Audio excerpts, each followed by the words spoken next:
So that is, of course, Driver Down the Road. You guys should be able to tell that and sing it along with me, or at least hum it along. Written by Marvelous Marvin Mahaney. Amazon Direct Video, Amazon Video Direct. Arose by any other name, maybe. Well, ain't nothing like a filmmaker scorned and a whole lot of them. That's the Amazon blues. And as always, Marvelous Marvin Mahaney presents has got a whole slate of shows coming up this month. He's bringing the blues to the South Side. He has brought the blues to the South Side. For more information, hit Marvin up on IG or Facebook, Marvelous Marvin Mahaney. Just remember Triple M, and those venues would be Lafayette Bon Temps and the Old Courthouse Tavern in Fayetteville, Georgia. That would be the South Side I'm talking about. Don't try to go to South Side Chicago. You're not going to find us. Hello and welcome to the Weekly Read. I am Sean Reed. Don't forget to like this video, subscribe at the bottom of the screen, and comment right now. There are new videos on the craft, business, and art of indie movie making right here on the Jay Horton YouTube channel. I call him Jason. What's up, Jason? Hello. Hello. He's so excited. Look at you, just all full of vigor and energy. Wait a minute. Let me get you where I can see. Yeah. Look at vigor and energy. I even almost combed my hair today. Almost. Well, I fortunately don't I have didn't. a I comb. thought about it, but I didn't do it. You thought really hard, I see. Yeah. So you are on the home stretch of the Craving Crowdfunder. How is it going? You only got a few more days here to go. Yeah. We're in the last weekend. Monday is the last day. Today is actually a special day in the campaign. It's what we call Free Perk Friday.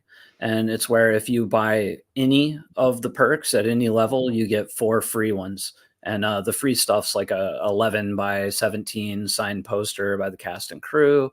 You get a virtual tour hosted by me of the set. You get a film table read and a PDF of the finalized script. Excellent. So do you have something you want to ask me since I asked you a nice question? Yeah. It wasn't shoot, I don't remember. We're trying to get better at this exchange game, but it's not working. So World One TV is doing pretty well. We actually went live. How can you forget that? I mean, come on, it's going to be here a long time. It went live, so we're offering a free month. So with a promo code, so you can go to the website and just through the website go free month, and you will get a free month of World One TV. And I'm very excited because I just spent yesterday looking for titles, and I found about 75 new titles that we'll be putting up, which will put us well over 500. And I will say I have seen the interface. I've played around with it both on the Roku channel and computer. It's a really nice interface. I've seen a lot of newer streaming platforms, and their interfaces are almost always wonky, especially at the beginning. And World One's really good. Well, thank you. We appreciate that. Your check's in the mail. Good job, beta tester. So just remember, put in free month, capital with that, and we'll have more interesting things going on. And of course, you can almost get all of the Zapruder Fix library on World One TV. For those watching live, feel free to ask some questions on or off topics. And I see a couple things before we even get started that why don't we just acknowledge them before I go into my first part of this, because I think that they're a good start anyway.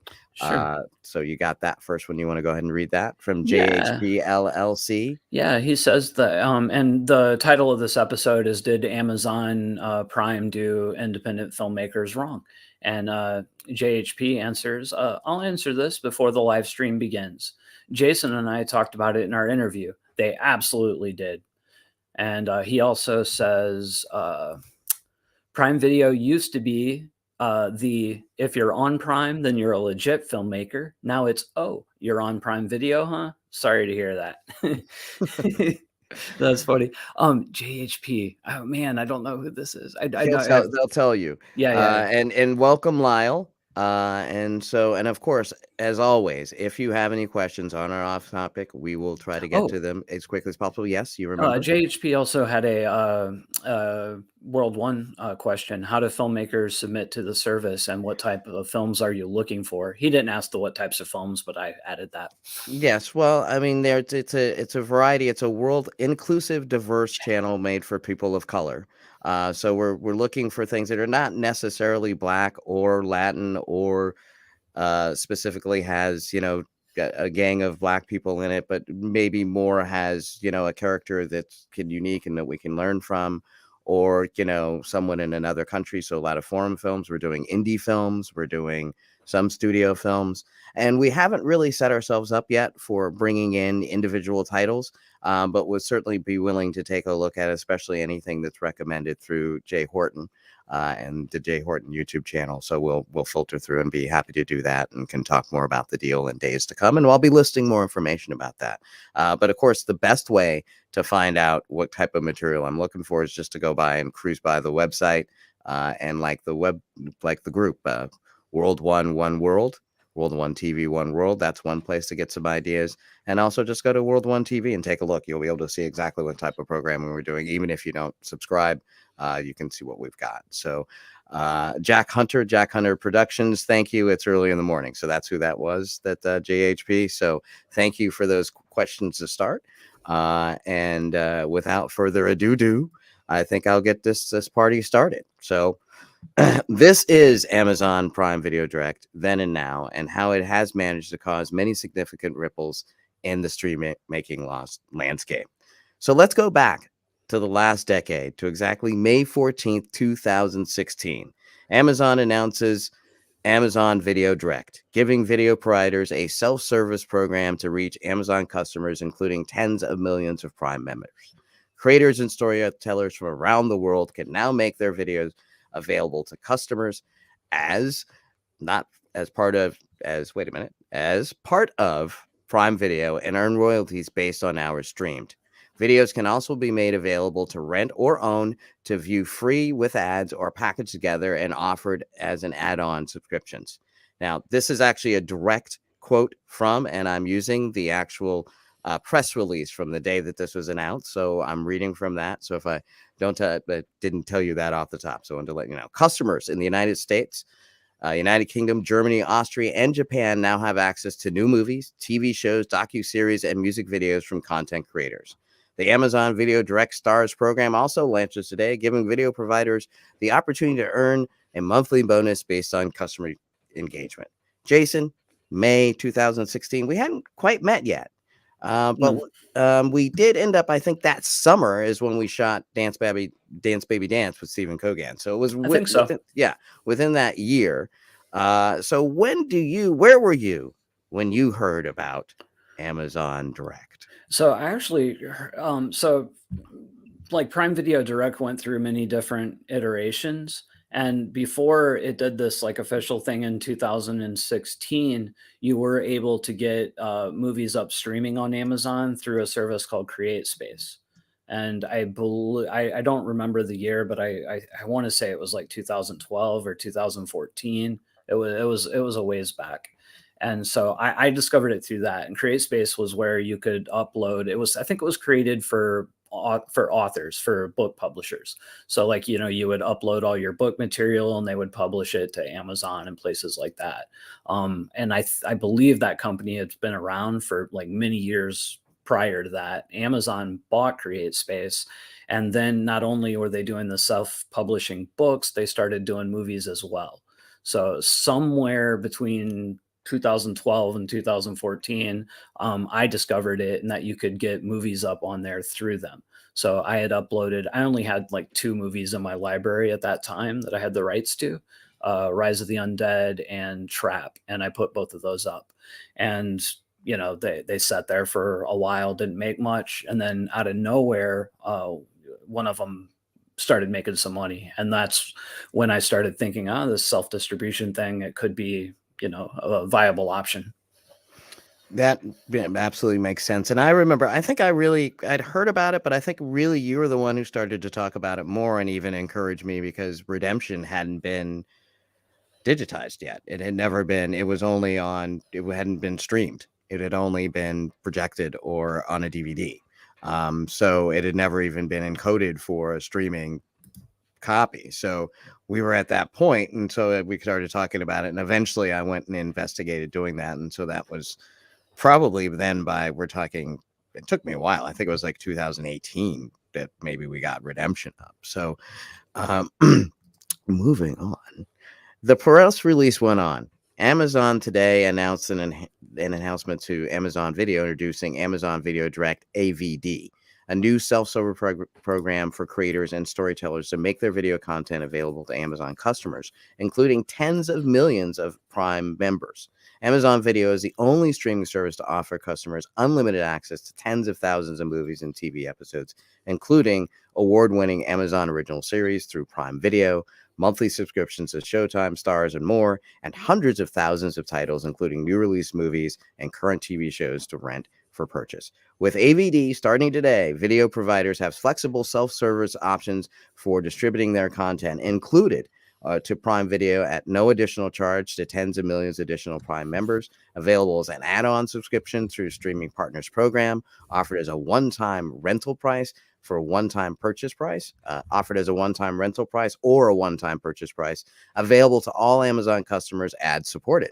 Jason, this all started out so great. It seemed like they were truly wanting to partner with content creators, which I believe that they were. What were your initial reactions and how available they were to making everyone's project? Wait a minute, I'm screwing up with this question. How available to make everyone's projects? Did it sound better than YouTube to you, or did it sound like, what it was? I honestly, I didn't see the YouTube connection myself right at Okay. first. I mean, I saw the rhetoric and I saw him saying that, but because I am a feature filmmaker making features, and I wasn't at that time, I hadn't even considered doing any kind of YouTube. So I really just saw it as an avenue to get feature films up, and that part of it I just really didn't think that much about.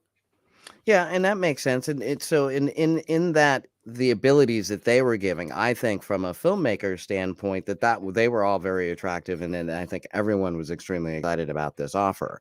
The ability to, along with, and remember, I think a key element to this is it wasn't just for independent filmmakers at all. It was a distribution channel for everybody to be able to, the studios to upload their things and materials. And that became obvious, I think, as you started to look at the specs and what they were asking for. So Jim Freeman, vice president of Amazon Video, said, "It's an amazing time to be a content creator. There are more options for distribution than ever before with Amazon Video Direct. For the first time, there's a self-service option for video providers to get their content into a premium streaming service, subscription service. We're excited to make it even easier for content creators to find an audience and for an audience to find great content." The key to that quote for me is will reverberate throughout streaming history. For the first time, there's a self-service option for video providers to get their content into a premium streaming service. YouTube, no matter how great it was at the time, like we're saying, YouTube Premium was not even YouTube Premium. It is today. And at the time, it was Music Key offering and music videos. So there was not even a thought of putting up long form projects on YouTube. So really, this was the place. Jason, had you even thought about YouTube for long form content in any way in 2016? No, hell no. I honestly, I didn't start thinking of YouTube as a viable platform for long form content until just this last year. I'm not saying that it wasn't prior to that, but I didn't recognize it as such until the last year. And in the last year, I've experimented with a lot of long form content on YouTube. Yeah, no, absolutely. And I don't know what's going on in the chat. You'll keep track of it, and I'll keep going and tell me when there's something that we that we Yeah, should yeah. hit up on. And obviously, for you those guys watching live, feel free to ask questions on or off topic and comments and things that you can inject into this. This is a discussion, not just Jason and I discussing it, but I'm sure hopefully you guys too. Yeah, yeah. So more So, from well, go you know ahead. what? One thing I did want to Mhm, talk. So we're getting a lot of comments, basically going off the title of the episode and mhm. saying, the answer is yes, they did big time. It's an amazing time for us. They built a framework, but then they took it away. And here's the thing: I agree with everything people are saying, but let's also not settle into victim mentalities here, because Mhm. I mean, the truth of the matter is like Amazon opened up distribution for us, back then in a way that no other streaming platform has done since or ever. Granted, yes, they pulled it away and it sucks. And we can complain and be mad at them. And I'm mad at them, but I'm not gonna sit and lament it, over and over. I'm just Well, kind of and like, what's our yes, option now moving forward? And anyway, well, and yeah, we'll get into this a little more at the end, but I just wanted to say it well, now. just and just to acknowledge, and also what Jason is saying, but also from my perspective, which maybe you guys are already hearing, and that's why you're reacting, is because I don't blame Amazon. They made a business plan, and that was their business plan, and they executed it. We Mm, make business plans every day. We execute them, and then we change our minds.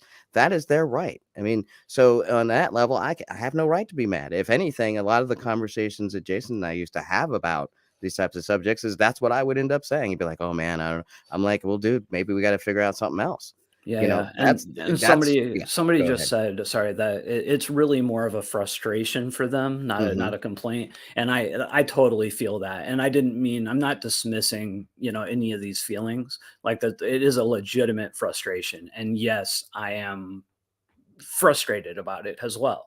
I mean, if things had continued on like Amazon was doing in 2017, I mean, I personally would be setting on, probably close to 7-figure months, by this point, with Yeah, the library I have. So yeah, that sucks, but it's how it is.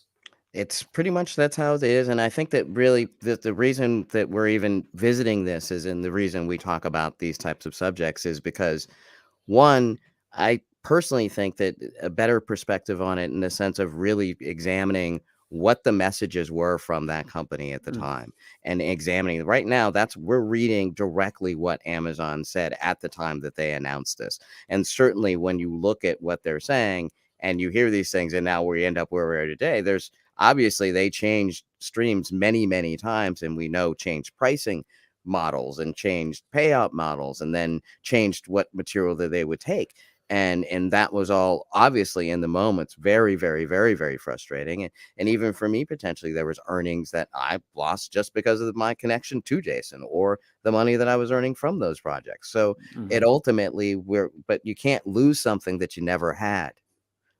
Do you know what I mean? You never had it because it was theirs and they made a decision and it's destiny. It's gone now. So you can't have it if it's not there anymore. So I mean that I think is ultimately one of the things. It's like it was never yours on that level. They were providing the platform. They set it up. They're giving you the opportunity, and then they take the opportunity away. Oh man, that So really sucks. I'm really this gets sad asked now. this gets asked all the time, Yeah. and we usually, I keep forgetting to put it in the show notes. Mhm. Jeff asked, Sean's mic is creamy AF. What is the brand? Oh, it's a Shure, and it's we will put this back in the show notes. I'll make sure that I I do it. know, I always Um, forget, but you yeah, know, I've been meaning to buy that exact same mic like over and over, and I keep forgetting. it is the MV51 USB microphone by Shure. I absolutely love it. It's That's a awesome. vocal mic as well. It's actually, real metal, so it's old school. I have a ton Uh, of mic envy. yeah, well, that's what it's designed for. Mic envy, baby. Okay, so and do we have any other things that No, we're going? Or that's we're good good? for now. Okay, all right, excellent. So, and that's kind of the point is that looking at this in AVD. AVOD, which is Amazon Video Direct, but that's we kind of have AVOD now. Interesting enough, uh, advertised video. Interesting. Which gives video creators a share of 1 million. Okay, this was the part that really blew me up, and this is also where I think that we have more reasons to kind of go, yeah, they were really dangling out a carrot and wanting to get all of this independent material out there in a way that was much more than, hey, we're going to abandon you. Because what I read here is then when they say, when they started this $1 million fund per month based on customer engagement with their titles, to just encourage to just give it to give the top independent filmmakers this opportunity. So they're distributing to creators a monthly bonus for $1 million monthly fund based on the top 100 AVID titles in Prime Video. In addition, for any other revenue earned, video creators would and providers would use the AVOD to make their titles available in Prime Video and would be automatically enrolled. The AVD Stars, a program launches today, and $1 million monthly fund will make its first bonus distributions based on streaming activity from June 1st to June 30th. What year Jason, was this? this was 2016. Right. Okay. So Jason, Yeah. I'm guessing. So did you miss it? Was there when you got in? Was there still this $1 million Yeah. fund? Yeah. Yeah, they Okay. still had the STARS program. I've honestly never had a project that, was received that well that it was eligible for the STARS program. But Hmm. I'd heard from a few people that were involved in it, and I heard some decent things about it. I thought it was fun. Okay. And so, but that is like when I start to look in, and look, we're going to go into some final statements. We're actually going to even look at a review, and just to do that, I used a couple sources that are listed in the notes, and I'm actually going to tell you what they are right here. Amazon announces Amazon Direct. So this was actually a press wire from Business Wire, or a press release directly from Amazon that I'm using that was from that date. And then the other thing that I'm actually going to be, which we're going to be getting into after we finish up this press release, is actually Amazon Video Direct, a work in progress, a review from right around the same time, written by Jefferson Graham from the USA Today. So it will kind of examine what the reactions were at the time. So, and see what people were kind of leading towards that, just in terms of like even anticipating. But let's kind of continue with this. Amazon Video Direct is a work in progress. So that's interesting. Amazon has, okay, so and this kind of comes from that. So we kind of go from that and move on. Did I get the right thing? Yes. Okay. Amazon is taken on YouTube by offering. So already this guy is posing this as if they're taking on YouTube, which I I think already that think was the is, mistake. which is already a misdirect already. YouTube shouldn't even be in anybody's mouth except for an explanation of the technology, which is two different sets of technology accomplishing the same thing. So you have a Google, which is really an internal tech company, and Amazon, which is a sales marketplace, trying to do the same thing and in different ways. And that's why you're going to find all these differences, of course. So where anyone can post videos and get paid for it. So that's not already a misnomer. Amazon wasn't taking on YouTube and saying anybody can post videos and get paid for it. Yeah. Well, Amazon already wasn't saying that. yeah. I mean, I don't remember the verbiage in it, but I do Hmm. remember like initially, like they were like taking pretty much anything. There were vlogs, there were people that were putting up those like, shots of fireplaces. I mean, there's one creator that I know that basically has a YouTube channel here where he was doing straight up YouTube vlog videos and put them all on Amazon, called them documentaries, but they really weren't. And to my way of thinking, I'm getting a little ahead of ourselves here, Hmm. but I really think that it was this kind of material that set Amazon on the path to lose all of the independent stuff, like Well, because because it was inappropriate for the channel. well, there was certainly, they did not want and have any desire to have things migrating from YouTube I see. to I their think platform. I you don't don't think think that they ever did. You think it was I always like just a lie? See, like yeah, I don't think I that they think did. I think somebody there did see it has a sales I think potential, I and agree then when with you they that.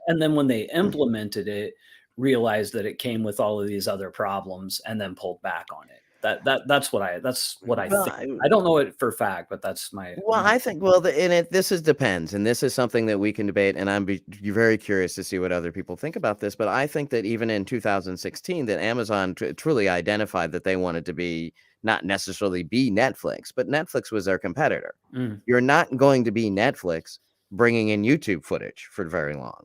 Do you know what I right. mean? It's not, especially Yeah. since it's not longer form. You're creating a whole other thing. They're just trying to. I think at that point they're just occupying space, and they want the interaction of the kind of the global marketplace, because then you have those people invested in watching. It's Mhm. free publicity. Okay. So it's like you can weed out what you want in a process, but know that you can just open it up wide and then just close and keep closing it down, closing it down, and closing it down until eventually what they've done, they've choked it out. I went to my page today, like my little thing, so like it's like you can't log in anymore. Sorry. Do you get sad when you go to that one and you can't do it anymore? I don't know. So what, Jason, what was the uploading process like back in that like 2016? How um, cumbersome was it? How difficult was it? it was really easy. Whenever I hear people having trouble with like the Prime Video Direct interface, I'm just like if you're a filmmaker and you can't figure out how to upload to Prime Video Direct, you got bigger problems in filmmaking. Because it was really simple. It was the movie file itself. The specs were very clear, and then a trailer. and then closed captioning, and then two different poster sizes, a traditional, what is it, 4:3 and a 16:9, and they give you the pixel dimensions. It was pretty easy. I mean, now granted, with anything, there's always going to be bugs, failed uploads or, whatever, but it's really not hard. Well, but you're also somebody who comes from a professional background, went to film school, and has worked at professional places, and it's an editor and has done deliverables for other projects. So that's they're taking a lot into consideration there, where a YouTube person would have necessarily not had to do all those things. Excuse me. Actually, somebody else had a comment. Yeah, go ahead. My opinion is that they wanted all the indie movie content they could get to compete with Netflix and other streaming channels. Thing is, they become known for shoddy films and backpedaled. I definitely think that was a component. They wanted to open it up. They opened it up a little too much. They got a lot of, and I won't even say shoddy films, although it's true, but I will say inappropriate films, because like subjectively, shoddy or bad is, that means different things to different people, but I would say inappropriate, like movies that shouldn't have been on a major streaming platform, whether that's through quality or type. I'm absolutely, in my opinion, is the thing that drove the prices down and got indie out of Amazon. I absolutely agree, and I think that there's some things that go along with that, even in the beginning, when you look at this process from this kind of starting point. The article goes on to say the problem is the process may be okay for a staffed film studio, but it's much more difficult for amateurs.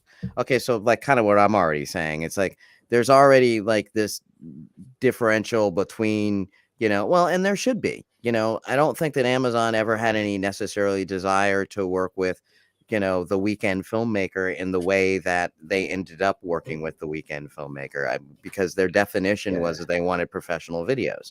Professional videos are not usually made by weekend filmmakers. Totally. I think somebody there grossly underestimated the volume and the type of movies they were getting. That's what I think. So. I don't think it was any big like Machiavellian thing. Mm-hmm. I honestly think they did not know what to expect, and then they got this like insane amount of inappropriate content, and we're like, oh my god, we have to pull back. That's what I think happened. I think and I think that they will see, I think two sides of that. I think that the people on the ground are thinking the way that you are. I think the people who are sitting back and are doing longer term plans and running the entire empire are always seeing an end game that takes them to Netflix, their own version of Netflix. Right. But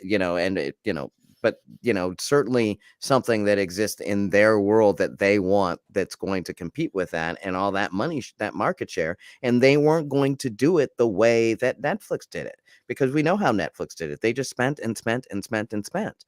Amazon doesn't do that in the way, because they already have so much income anyway. They didn't have to go get loans. They can work off of their own incomes and in reserves and invest in things and do it over time, and then make changes because they can make money off of it, because they have the infrastructure of already having been a tech company. Mm-hmm. They're already a marketplace. So they're just expanding into a different market, where Netflix that's their market. Right. Netflix is not expanding into other markets. So that's part of it. Yeah. So Keiko Vision, sorry if I mangled your name there. Do you think the same thing is going to happen with Tubi? And my answer to that is, it is a possibility that something like that could happen with Tubi, but the main difference between, Tubi and Amazon, to keep in mind, is, for one thing, Tubi is not a marketplace other than films. Amazon's a big giant marketplace. Mm-hmm. The other thing is, we're talking about SVOD, subscription-based video, versus ad video-based video. And Tubi is an ad video-based, so the advertisers are paying for it.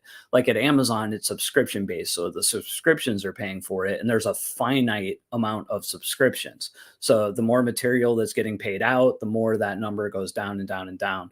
With advertisers, the more material you have on there, the more opportunities you have to have more advertisers and make more money.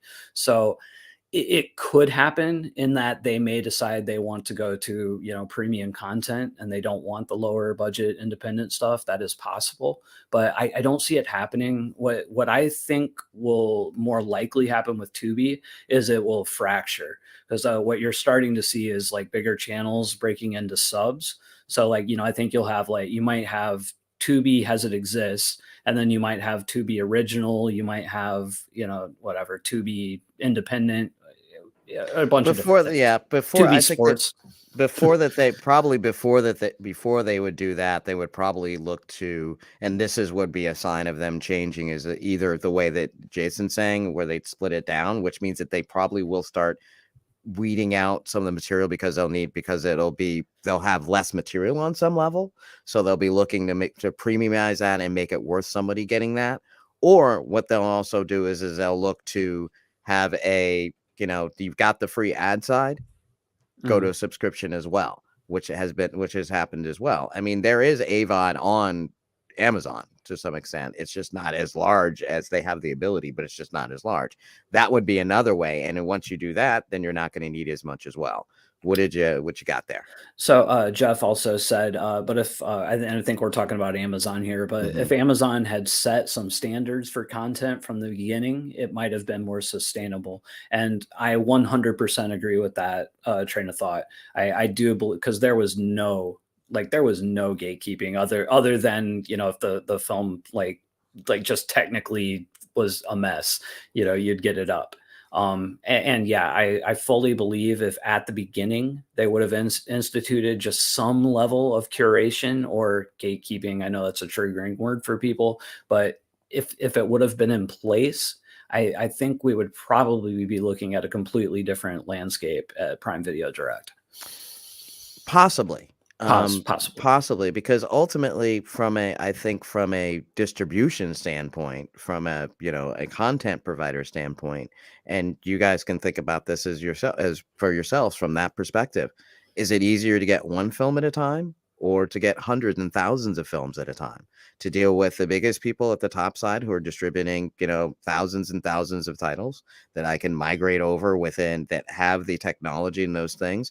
Now, of course, that's where we get to, there was no film hub, right? If there had been a film hub before Amazon, there might have been a possibility that if Amazon had then taken to it, that they could have had a filter for material and able to choose to do that. But they ended up being without being the intention of being the first film hub, you know, becoming this huge, really marketplace.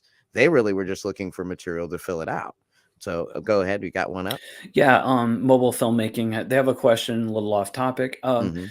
Why do you think Tubi has succeeded where Crackle failed? I was aware of Crackle doing the advertising based thing before I'd heard of Tubi.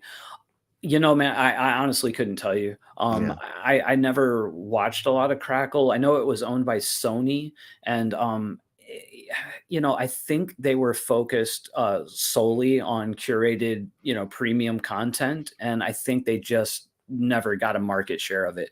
Whereas from my point of view, it looks like Tubi has, you know, made their bones off of, you know, old library titles, you know, both bigger films and independent films. Like, you know, I go to Tubi when I can't find a movie somewhere, because, you know, they have almost everything. I think that's the major difference. I think Crackle was more selective, and they had a narrower path, and it just did not come to fruition for them.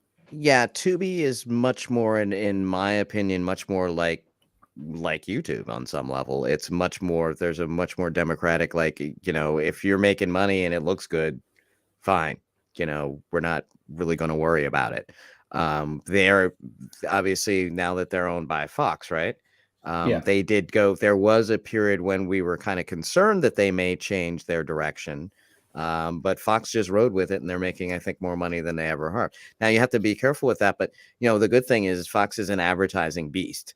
So the more the better. I don't think, you know, when you look at Fox as a company profile, they're not necessarily the ones who's going to try to, they have so many avenues that if an avenue is doing well, they're going to stick with the avenue. They're not going to necessarily change it. They bought it to do what it's doing.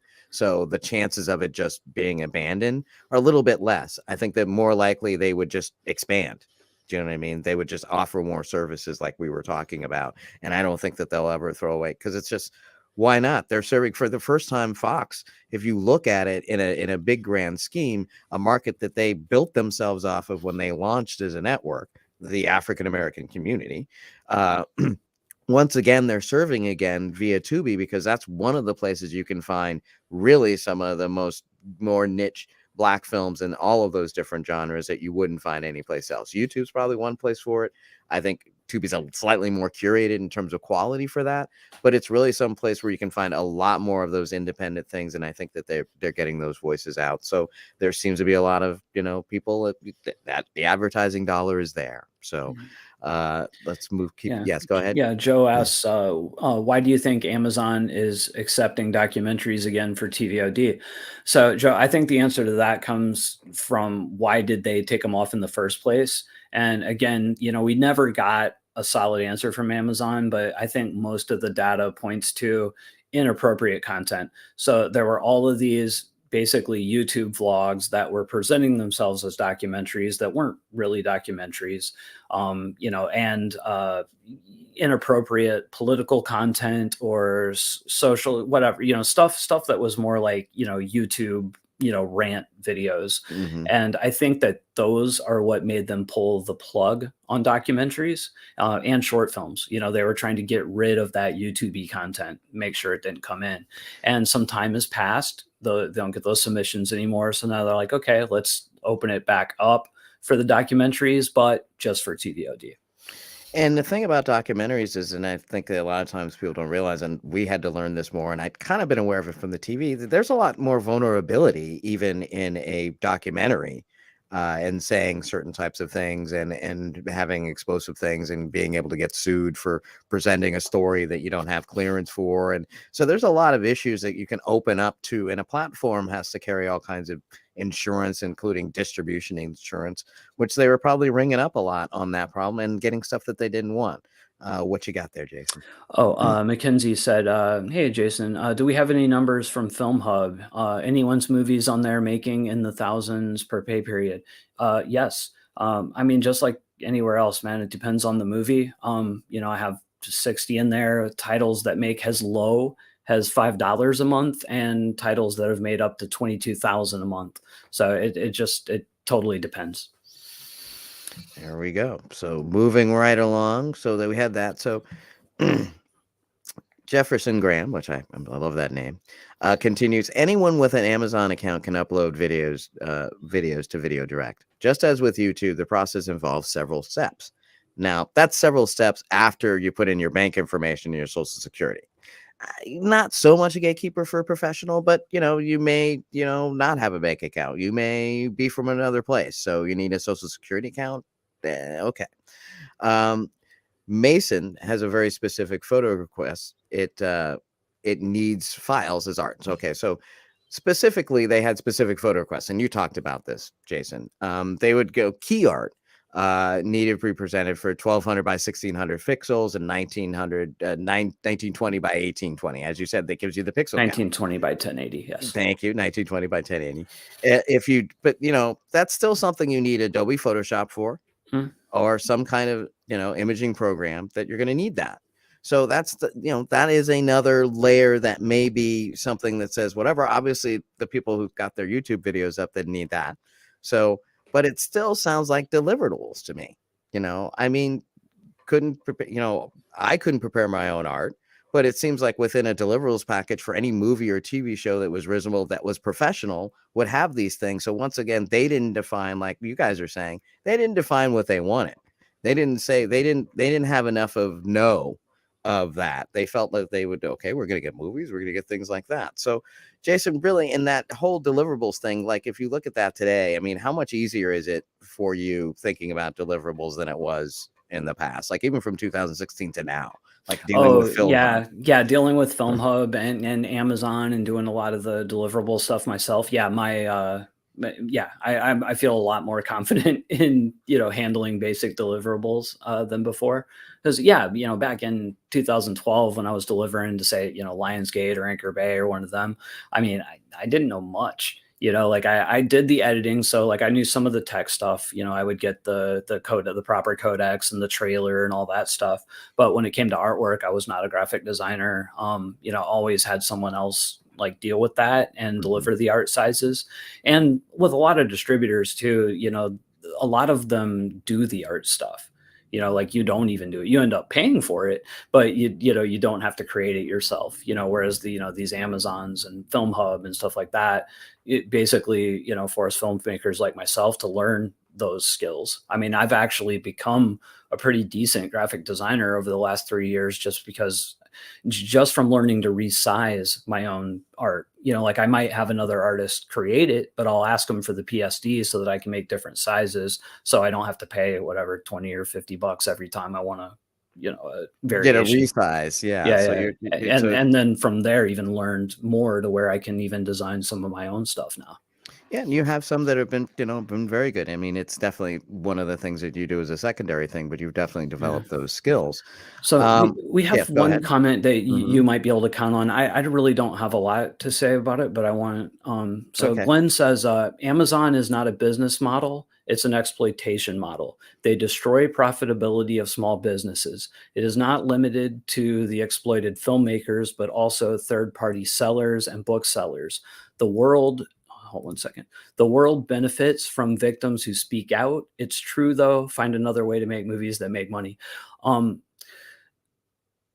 don't know. I don't really know how to respond to that. Well, my first thought is kind of what we were saying. It's like it's capitalism, okay, and that's kind of what capitalism does. He who has and I've said this before, the guy with the gold makes the rules. If you want to do business with them, like if I want to have World One TV available on Amazon, I've got to go along with what they do, or if not, don't have it on Amazon.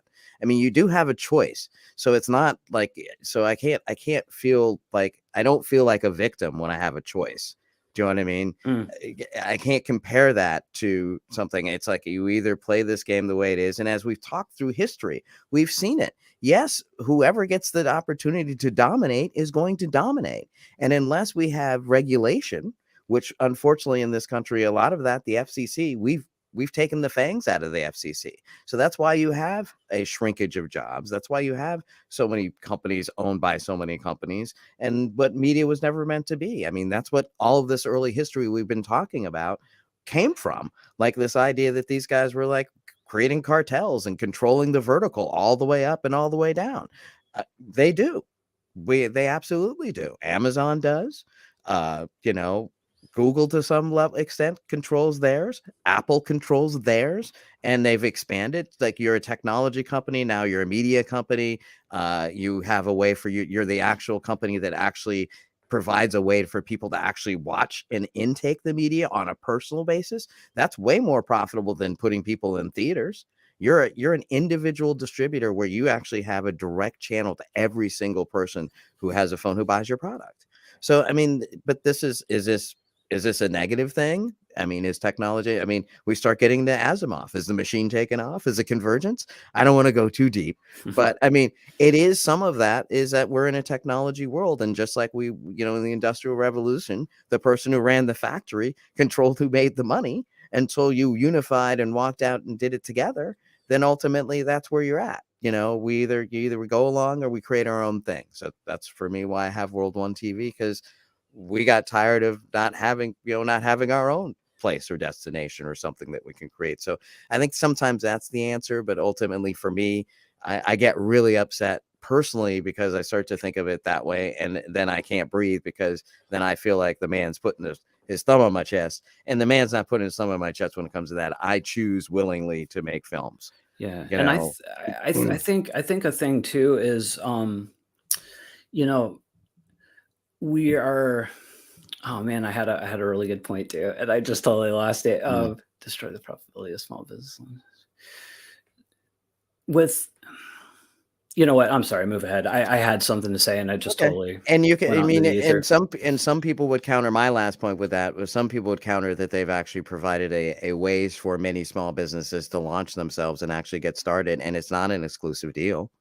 Right. as far as Oh, I know. Go ahead. yeah, I know what I was gonna say. So Mm-hmm. the thing with Amazon too, and what I know that there's a bigger issue here, Mm-hmm. about, Amazon exploiting workers, driving out small businesses, non-filmmaking, and like I have no arguments against that. Mm-hmm. Um, but like, has I think what is key for independent filmmakers anyway is to figure out ways to wring out what we can out of these big boys while still seeking out other avenues. So I can sit here and say, Amazon's bad, but you know what, like I still, to this day, I still make money off Prime Video Direct. Like I still do. Every month I get a check from Prime Video Direct. It's not what it used to be, but I still get it, and I'm not going to pull. I'll keep taking the money. If that makes me, bad, or like I'm, burying my head in the sand or something, so be it. I'm going to continue to take advantage of that revenue stream while building others. And I think that's the key to independent filmmakers' success is, not closing ourselves off from different avenues because we might have some a moral judgment against the company. Although I don't know, that Well, sounds but kind of that's a tough thing, and I get from both sides, and I completely understand where that feeling comes from, and in a societal way, we have to look at that more, but we also have to look at the encouragement. And as filmmakers, I think that we, like Jason said, we just need to keep finding ways to keep making films. That's our job. Do you know what I mean? Our job is to keep making our material and getting it out there, and finding ways to get it to different people. That's not the only game in town. Netflix is not the only game in town. There are plenty of people who are looking at other different ways, and many other platforms out there. So the great thing is there's so many platforms. There's many different ways to get it out there for different people. So hopefully we got to it. Hopefully nobody's that frustrated, but I understand. yeah. Another rule that wasn't different is you must have captioning on the video. YouTube and Vimeo offered these services for free. Amazon wouldn't let you upload the file without you uploading the captioning as a file, and routed you to an online captioning firm, which will create the file for free. Even this time, it wasn't necessarily it was leaning towards the studios, but they really were leaning towards the studios because that's, once again, in my opinion, part of a deliverables package. You already have that. You're already doing that. So that you're going to have to pay for it. So it's more legitimate title, and it kind of hopefully made a boundary for certain people. Maybe the YouTube filmmaker who wasn't willing to spend that money to see if they could get it up didn't spend that money. So maybe that was one more filter or a gatekeeper. Mhm. Jason? Yeah, I think so. I mean, the closed captioning was probably the most difficult thing for me. And to be honest, I only attempted to actually create my own once, and I realized how long it was going to take and how much work it was going to be. Mm-hmm. And I decided just to pay the service. So for me, and luckily I was in a position that I could do that. And for me, a dollar or $1.25 an hour to get or a minute to get the closed captioning done, which would take me somewhere between 6 and 10 hours. Mm-hmm. To me, that $100 is, Well worth it. more than, it's not worth my time. So Yeah, so I'll pay for it. absolutely. As Mr. Graham goes on to say, this distinctively more complicated than the 3-part process for a YouTube upload, which requires title, description, and tagging. Lastly, unlike YouTube, where the video is posted almost immediately, Amazon says it will take 3 to 5 days before your work appears. The good old days. I started laughing about this one. 3 to 5 days. Okay, by the end, how long could it take to upload? I mean, it could take months. I mean, when I first started movies, they would get up like pretty quick, between 48 hours and like 72 or 76 hours quick. Mhm. And then, a little ways down the road, it was taking like a week, and then a couple of weeks, and then a month. There was one point, it's been so long since I've done Prime Video Direct now, but maybe a year ago, where it was taking like up to 3 months or even longer to process and go live. Yeah, so that, I think that was also a sign that it wasn't that important. They're like, Or just the sheer volume of the sheer stuff they were volume, getting. Yeah. yeah, and the filtering that they were needing to do because they were getting so much stuff that they couldn't really use. And of course, as always, for those watching live, feel free to ask questions on or off topic. I'm sure you're already doing it. If you've got one burning in your desire, go for it. Uh, Amazon says, and this is another quote from the article, Amazon, and this is where I go from. Amazon says it wants professional produced video, whether it's movies, TV series, web series, digital shorts, and the like. That might have been their problem. They had that and the like in there. If they didn't have the and the like, maybe you wouldn't have thought you could put a blog up. I don't know. Yeah. With the idea that your video would join polished product in the Prime Video offering. See, here's the other thing. They didn't think that some people were crazy. I'm just going to say it like that. No, They that's thought that good. some Yeah, people yeah. had taste. They Yeah, literally thought that some people had taste. or have Or- a like a solid metric for what is professionally produced. Yeah, well, once again, exactly. So there's a couple things that we got to look at. We're going to talk a little bit more about these, but let's keep going in this statement. Right. Content creators are paid. That was so originally it was 15 cents an hour, right? 15 cents Yeah, an and hour I for and I U.S. viewers, think or eh, 55% of the sale price for the short-term rental. Go ahead, Brian. yeah, yeah, Jason. and I think it was actually like in the Create Space days, I think it was even higher. Mm-hmm. But yeah, you're right. From Prime Video Direct, I think it started at 15. So started at 15. Where did it end up for you? What was your last rate? So it is a complicated the way the rates. Some people One will say it penny, was, yeah, less than a that's penny. what people will say, but it's not 100% true. Mm-hmm. It was a scale, and it was between 1 cent an hour and 12 cents an hour. But it was all based on your customer engagement ranking, which was this nebulous ranking that they would assign to your film.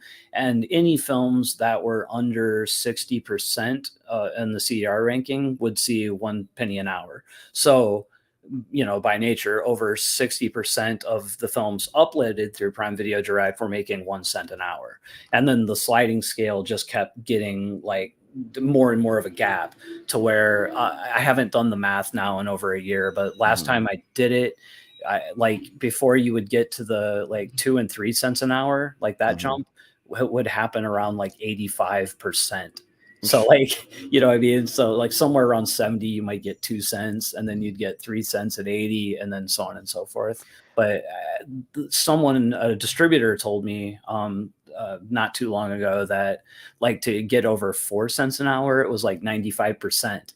So like, and just to put it in context, movies were like, the highest CR I've had on a film out of 60 was like 83, and that's pretty rare.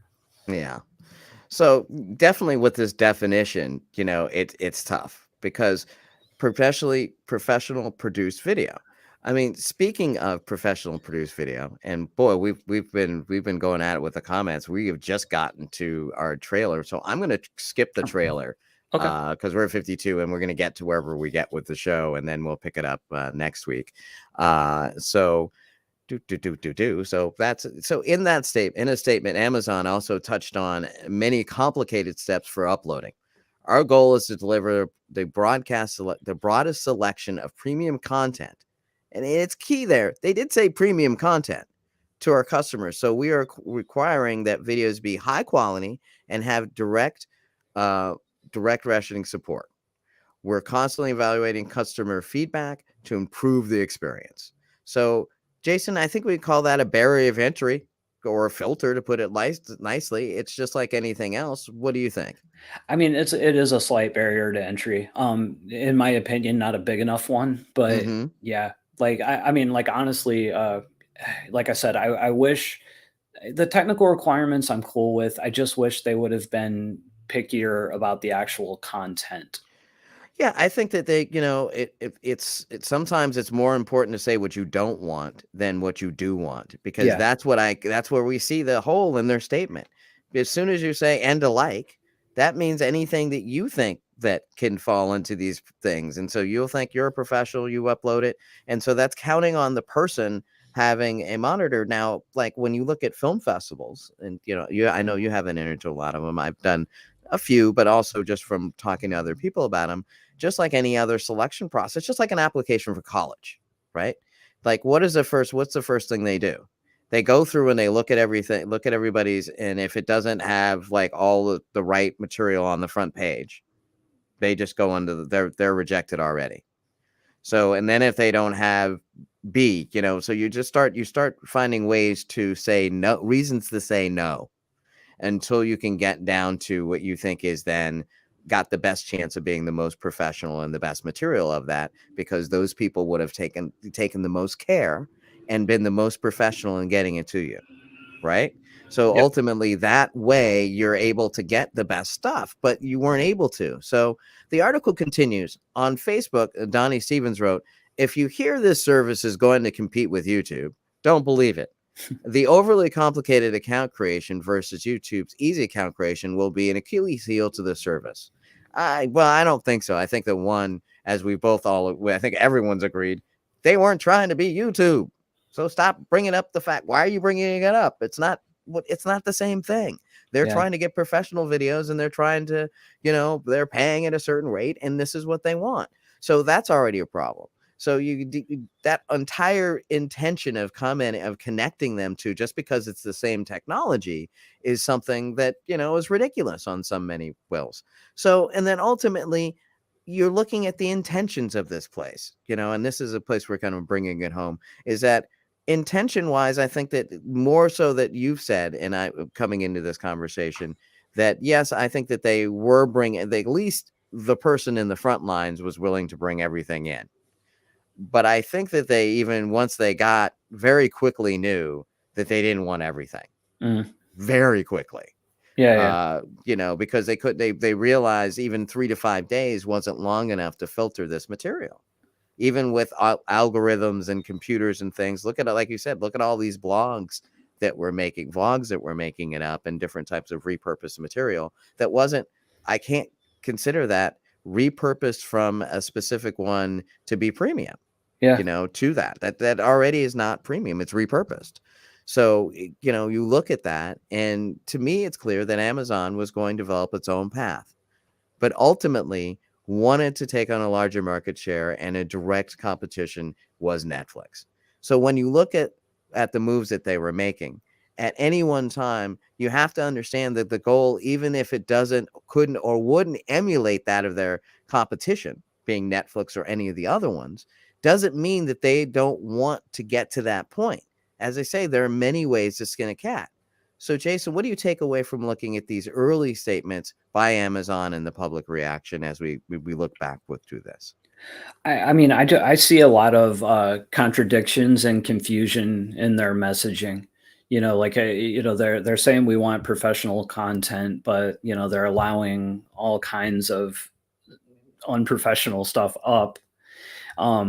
Once they started moving rates, that all started changing, and honestly, I think they were fumbling around in the dark trying to figure out where they wanted to go with Prime Video, and eventually, and there was a changing of the guard with the person that runs Prime Video in the Mm-hmm. last, what, was that 2 years ago, Mm-hmm. when a lot of these changes started happening. And I would be willing to bet that this was one of the reasons that happened. They had hired, I forget her name, but they hired someone, I think, directly from competition, to come in and change them into exactly what they wanted to be, rather than keep messing around with this stuff. And if you see what they've done in the last 2 years, it's like it's been Yeah. solid. It's been a solid, like, this is the money we're spending, this is what we're doing. Amazon Studios exists. So Yeah. they've gone from a venue or a platform to a studio, Right. in both. So they have the Yeah. full dynamic.